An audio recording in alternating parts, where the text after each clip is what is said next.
In the 23rd year of Joash, the son of Ahaziah, king of Judah, Jehoaz, the son of Jehu, became king over Israel and Samaria, and reigned 17 years.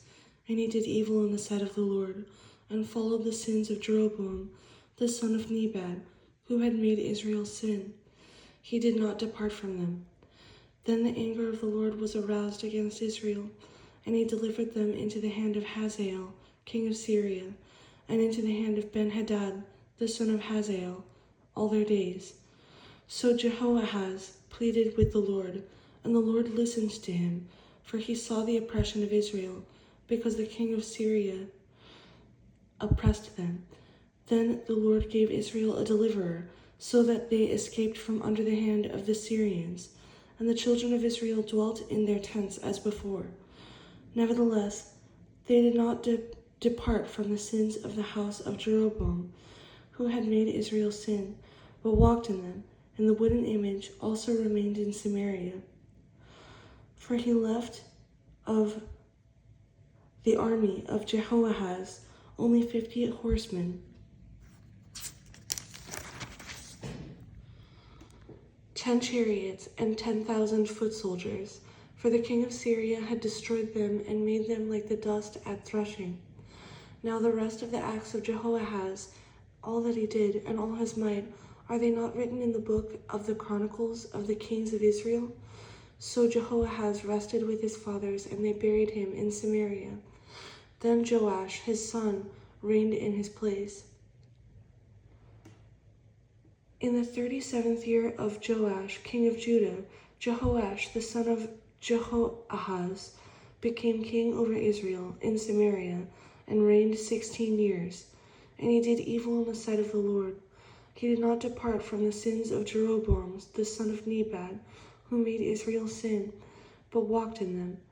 Now the rest of the acts of Joash, all that he did, and all his might with which he fought against Amaziah, king of Judah, are they not written in the book of the Chronicles of the kings of Israel? So Joash rested with his fathers. Then Jeroboam sat on his throne, and Joash was buried in Samaria with the kings of Israel. Elisha had become sick with the illness of which he would die. Then Joash, the king of Israel, came down to him and wept over his face and said, "O my father, the chariots of Israel and their horsemen."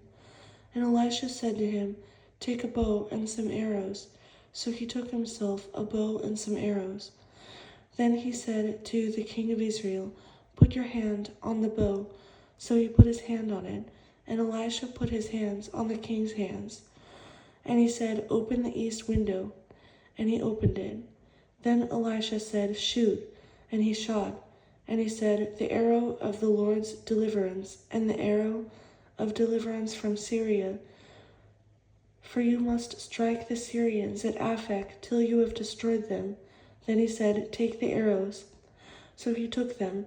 And he said to the king of Israel, "Strike the ground." So he struck 3 times and stopped.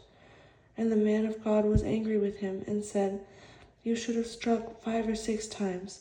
Then you would have struck Syria till you had destroyed it.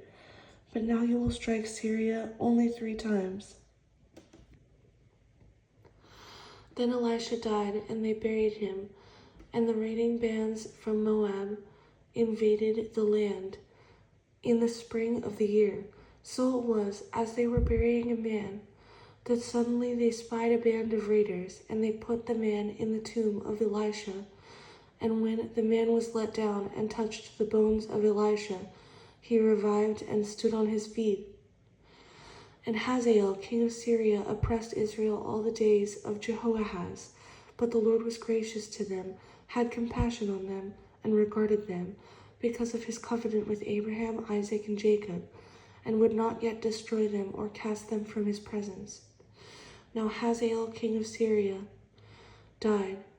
Then Ben-Hadad, his son, reigned in his place, and Jehoash, the son of Jehoahaz, recaptured from the hand of Ben-Hadad, the son of Hazael, the cities which he had taken out of the hand of Jehoahaz his father by war.